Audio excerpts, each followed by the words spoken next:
Hey everybody, you're listening to Crystal here with the Plant Pusher podcast. And what's really, really exciting is that we're here with you to always talk about all things plants, colors, textures, shapes, their impacts on your life. I love working with plants. I love introducing you to new plants. And here at Plant Pusher, that's what I do. I push you straight to the plants.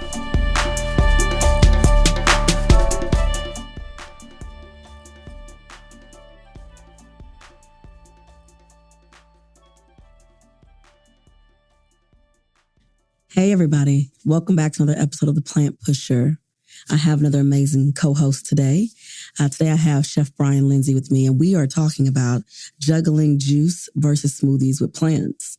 So we're really excited because we know everybody loves to juice. Everybody's talking about smoothies. People are drinking them for breakfast, having them for lunch, sometimes subbing them for a dinner or a pre-workout. So our conversation today will revolve around which one is like best for you. Like, what are the differences? So we want to talk about that a little bit today. So let's talk about it. Okay, so hey, Brian. Hey. Do you juice or do you smoothie?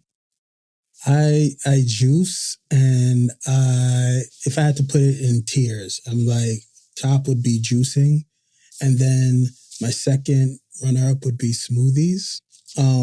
Unfortunately, due to the fact that, seasons are changing, and the temperature is getting a little bit warmer, I like to juice watermelon. Just get a whole big 15 to 20 pound watermelon and juice it. Add a little cayenne pepper to it with a little bit of key limes, and we're good to go. All right. See, that right there is exactly what I'm talking about. People do it different. There's so many different variations. You throwing in hot pepper with cool stuff. This sounds exciting. But what do you do like with the melon itself? Are you only using the juice or are you using the whole fruit? Because since it's only me, because I live by myself, I know if I put it into the fridge, I have a portion already that I'm about to eat.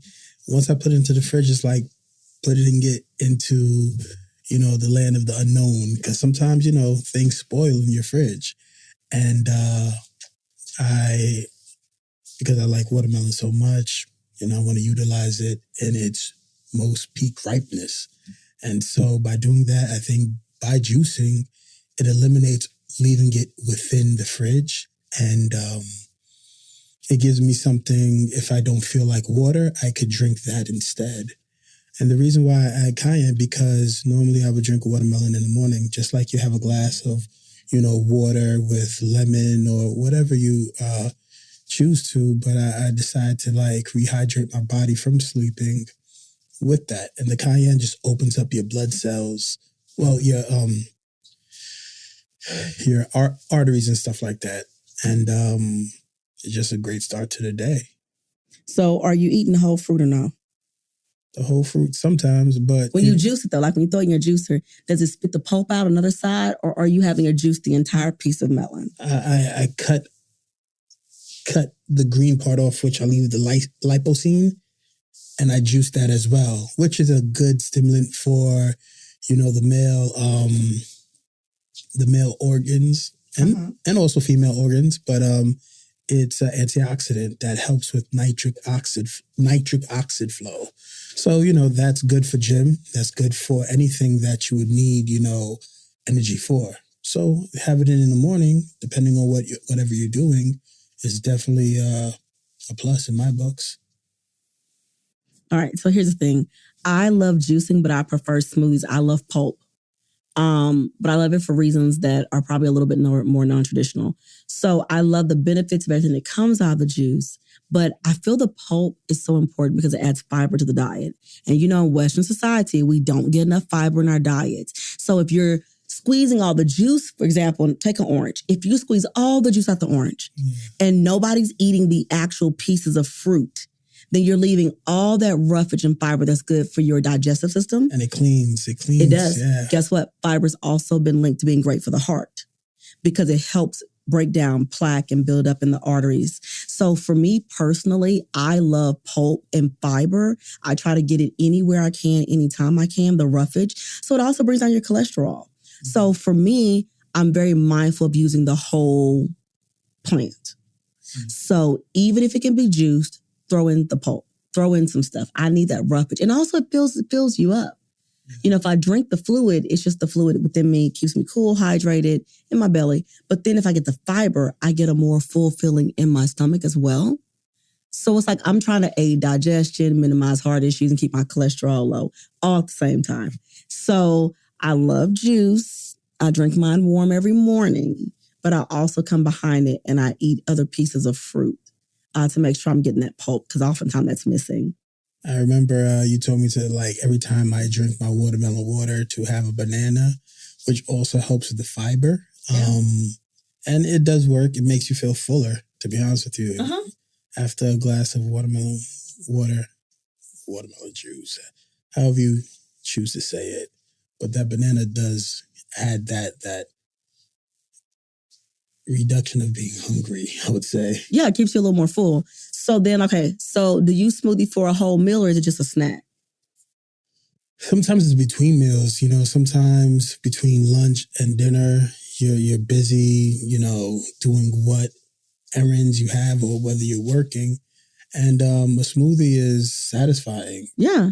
What do you think about smoothie bowls? People like those smoothie bowls. They got like the puree, the fruit puree in there. Yeah, they've got a little bit of, you know, chia seeds maybe. Some people throw oats in them. I'm gluten-free, so I don't use oats. But I love seeds in mine. So do you think the bowls are just like a deconstructed way of having the smoothie without putting it all in a blender, or which one do you prefer? See, I rather a smoothie because you have it on the go. Yeah. With like a bowl, like a smoothie bowl, you have to sit down and just kind of eat, which is also a smoothie cup could be dope though. We could do like smoothie cups. But I'm like, you're walking and you have to focus on actually getting whatever into your mouth, depending on if you're walking or driving. So I would say a smoothie in itself, where you're just drinking it, is easier.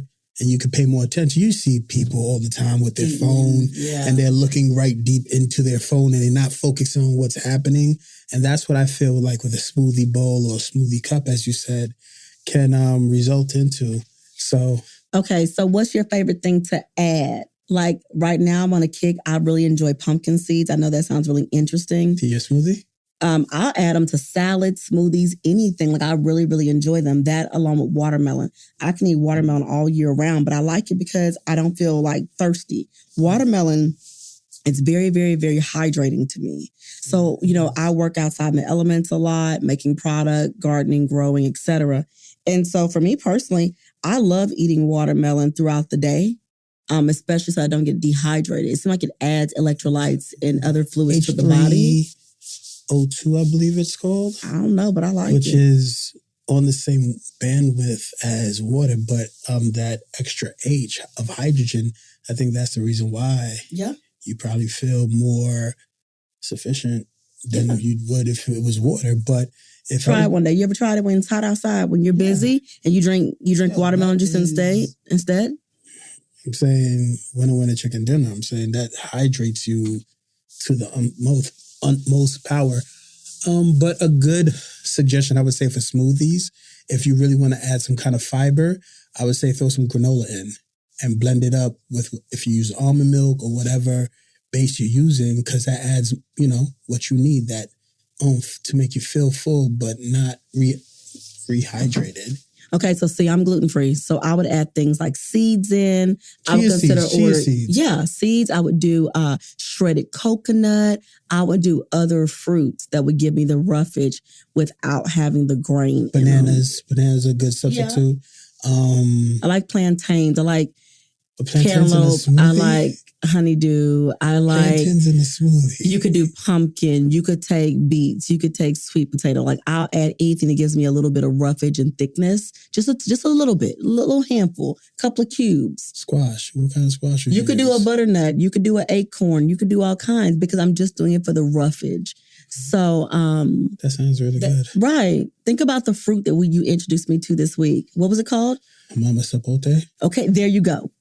And what do you think about it? Listen, what I have to say is I think it'd be tasty in a smoothie. Have you ever thought about that? Especially a fall smoothie. They say sweet with potato. Some pumpkin and some sapote. Oh, that sounds so good.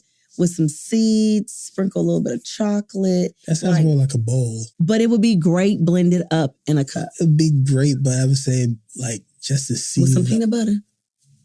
A tablespoon. Can I finish? Go Can ahead. I finish? I was having a plant satisfying moment of fullness. I think that would be more eye appealing. Just having a different array of colors. That's true. Like that. And I'm saying in the drink would be amazing, but like plate wise, bar none, be so much colors, that gravitates the eyes. You eat with your eyes before you eat with your mouth. True. So that's why I like everything I eat and drink to be colorful or to have the look of the plants I'm eating, because that's what makes it so good and that's what makes it so appealing in my opinion. I like it red, orange, green, purple. If I'm going to do a purple drink, then I'm going to choose purple cabbage, plums. I'll throw watermelon, some beets in, throw some hibiscus flowers in. Let's make this rock, rattle, and roll. Like, you can take dried flowers and still put them in your smoothie. Throw them in there. They're edible. Would you use activated charcoal? A smidge.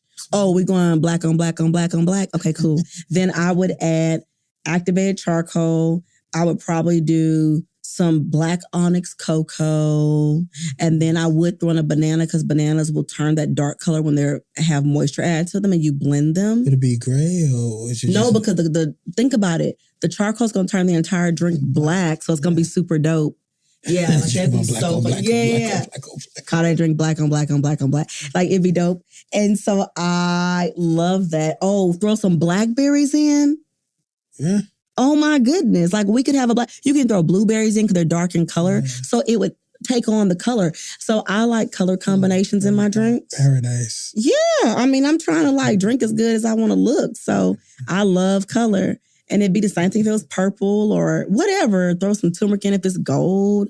And then with some papaya, minus some seeds, y'all. I can't do the bubbles and the seeds. I'm so sorry. But the actual papaya, we could definitely do this. I love it. But I love juicing. But look, if I'm going to do juicing, even all year round, I like to do it in really fun ways. Like, those adult popsicles you can make? Yeah. Okay, so I'm all about, if I'm going to do the juice, throw in the fresh fruit and make it a popsicle because I want to enjoy it when it's warm out. Mm-hmm. Drinking it is cool, but I still want it to be cold and I want to be walk and do things, So I'm all about that. I'm all about the benefits of the fruit and everything. And juicing also is really good for the libido. So don't forget about that. Beats on track. Beat it up. Back it up. All right. So the cool thing about beets is they are really good for libido. They're also good for your arteries, which would explain why they're good for libido. And then I feel that it would be a really wonderful mix in. And so it's going to give you the fiber, but then it's also going to help you fight inflammation in the body, right? So I really, really like that. I think it can improve in performance. Yeah, it's just a nitric oxide that beets contain that actually help.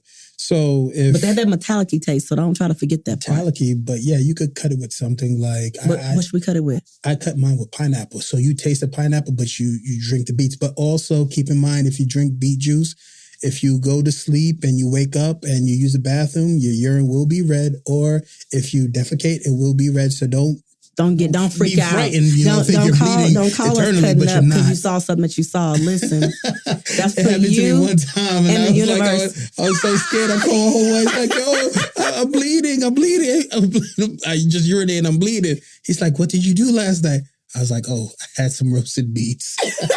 I bet you felt silly. I felt silly, yeah, but I felt relieved. It was good for you, right? Relieved. But it was still good for you. You still got the benefits. Yeah. All right, so that goes out to everybody. They can use beets to really get the job done. We like that. Okay, don't skip it. So that means before we go on the best date with our boo or whoever it is, that we need to get our beets on and then watermelon and then some pineapple so that we can the bromelain and then get all the citrus, get that libido moving for some good hugs. I like this idea. I like how we took it from basically being a breakfast idea to being a lunch idea to being an after dinner idea because that means that plants can go with every part of your day. But isn't it transplanting from breakfast to lunch then to dinner? Absolutely. But we need to be incorporating them in our life all day, every day. So, with that being said, bring on the plants. I love it. For me, it's a lifestyle thing. Every morning I infuse it with dope things like burdock root. So I really, really enjoy it. And I feel like people need to really take some time to kind of change it up sometimes. Give yourself some dope things you can do with greens and make it look beautiful. Whether you're adding kiwi to it, the seeds, sunflower, chia, pumpkin. An idea just came came to me. I'm like, why not get some fresh ginseng with the beets and just juice that together with watermelon, which has a lot of like liquid in it, and just create that, and that be like a dope beet pineapple ginseng. Call it BPG. All right, so let me ask you a question. So let's go into our segment called the roasting session. Can you ever tell me a time that you got roasted like coffee? And you know how the plants can be your savior to that. Because I know for me, I've been roasted and I didn't care for it very much, but I'm quick with it. So you got a time? A time I got roasted like coffee. One step from Starbucks. You. I am a slight roaster. They call you the roaster for a reason. We like to roast it like plants. So I appreciate you guys for having another visit with us here at the Plant Pusher. We can't wait to talk to you again, educate you on more dope plants and how to make the connections in your life with plants. We can't wait to talk to you again. Enjoy. Peace.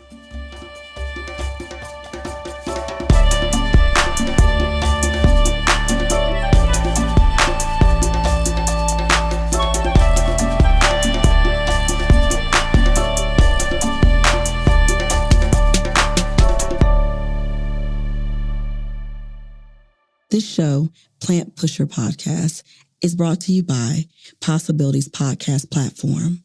We appreciate you listening. Stay tuned. Your favorite episode is up next.